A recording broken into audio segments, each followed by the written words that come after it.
All right, everybody, our E3 2010 live coverage continues right now with a demo of Fable 3, courtesy of none other than Lionhead's Peter Molyneux. Peter, thank you for joining us today. Not at all. It's an absolute pleasure. All right, so Peter, when I visited Lionhead back in March, you told everybody that Fable 3 it's all about empowering the player. The demo that we're about to check out right here, does that sort of continue that theme of empowering people? Absolutely. I mean, for me, you know, when you come to Fable 3, it's the third in the series, there's got to be a lot of surprises, and I think Fable's always been about choices and consequences, but why don't we up the stakes a lot? Right. So those choices and consequences for half the game, it's all about making promises and whether you're going to deliver on those promises. You start as the son or daughter from your Fable 2 save game, if you've got one. That's how you start in Fable, and then once you've started, there are two brothers. One's a good brother, one's an evil brother, and you play the good brother, the heroic hero. He's got to go out, you've got to go out, and you've got to find a way of overthrowing this evil tyrant. In fact, we can have a little snippet of that evil tyrant now. Sure. Here he is. This is your brother. He's not a nice guy at all. Its mountains will bend. And what he's actually doing, he is on the throne, and he is destroying everything you think about that beautiful place, that green lush place. It's being turned over to industry. There's poverty, there's starvation, there's child labor. Just about every tyrannical thing that you could possibly imagine, this guy is doing. Now, what are you going to do about that? You could you could just sit back and let him just destroy Albion, but your job is to go out and get the people to follow you. Now, that word follow is very, very important, because that means you've got to get followers. You've got to get people to believe in you. Now, you can do that by taking on quests, and we're going to do that in a second. Okay. You can do that by interacting with people. You can make friends with people.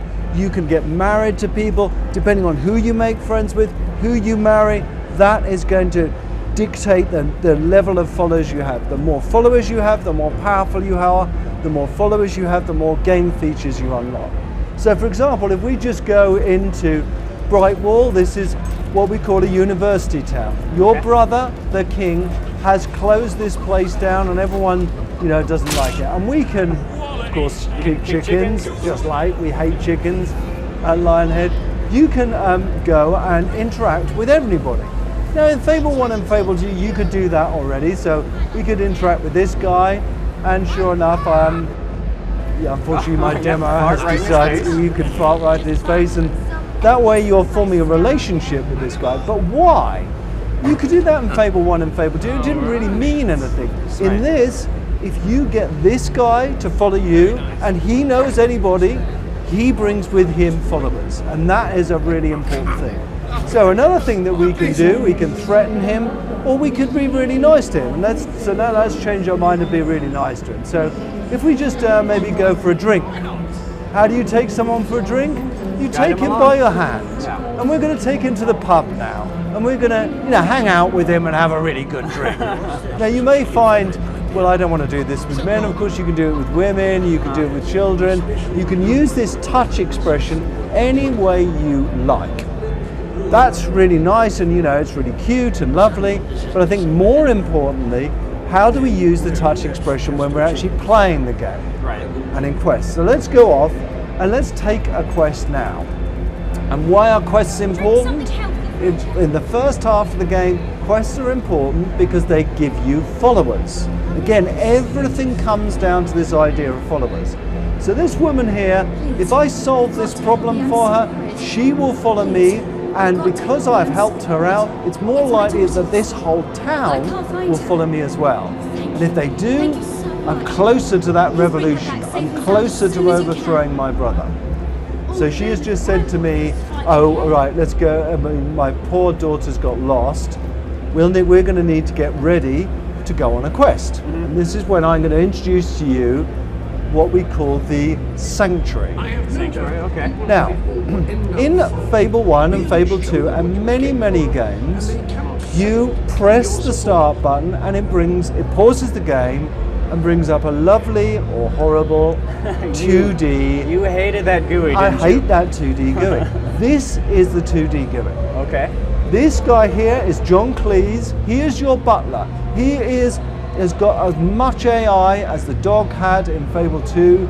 He's got as much AI as in any character we've got. He's absolutely reactive to you. Now he is going to make you laugh. He does say some fantastic lines, but we're going to get ready for this quest. So the first thing we'll do, I don't like this hammer on my back. For I'm thinking I want to take on another weapon. So I can walk up. This is my collection of weapons. I can walk up and maybe change to a different weapon now. So let's do that. Let's change to this hammer here. I can change to it, and when I do that, I am crafting another weapon.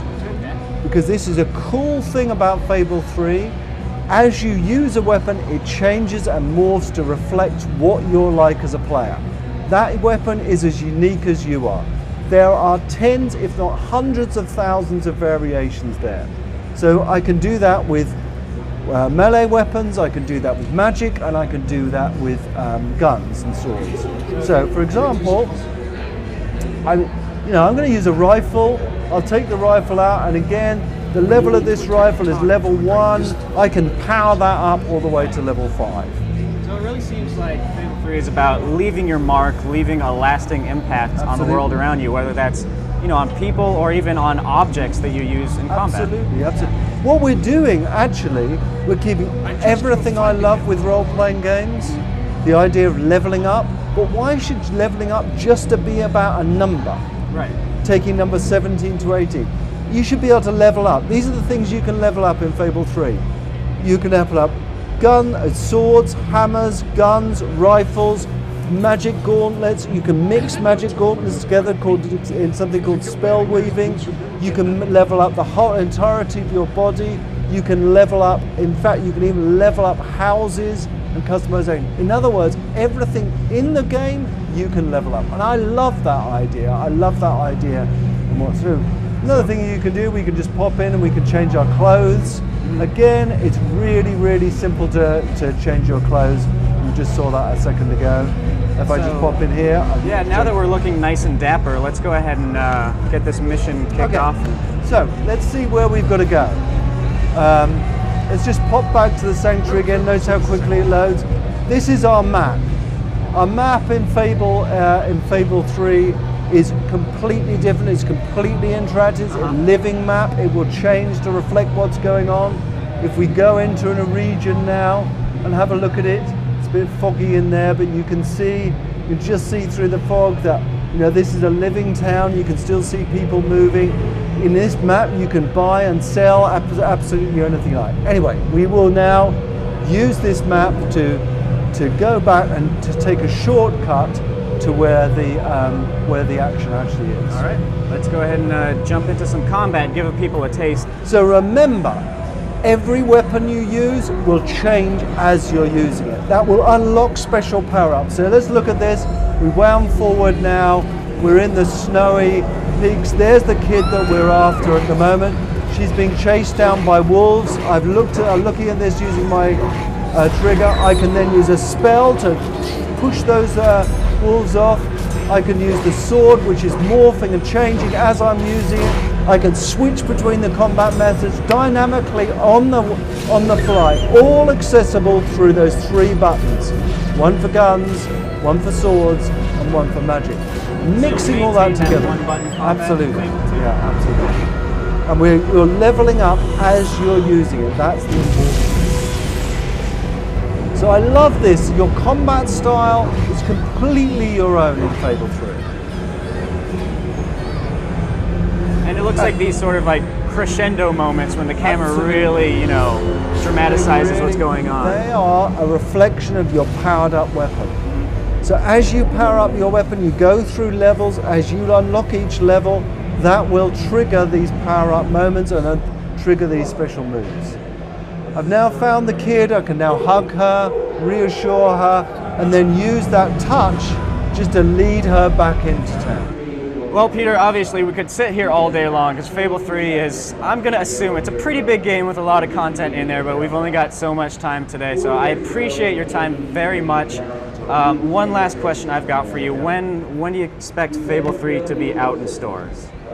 So, Fable 3 with this completely unique story, completely unique combat. It's going to be out on the 26th of October in the stores at midnight. All right. Well, thank you very much for your time, Peter. Pleasure. So, guys, that just about does it for our Fable 3 demo. But as always, we have even more awesome demos throughout the show. And right now, we're going to kick it off with some more live event floor coverage. So let's have a look at that right now.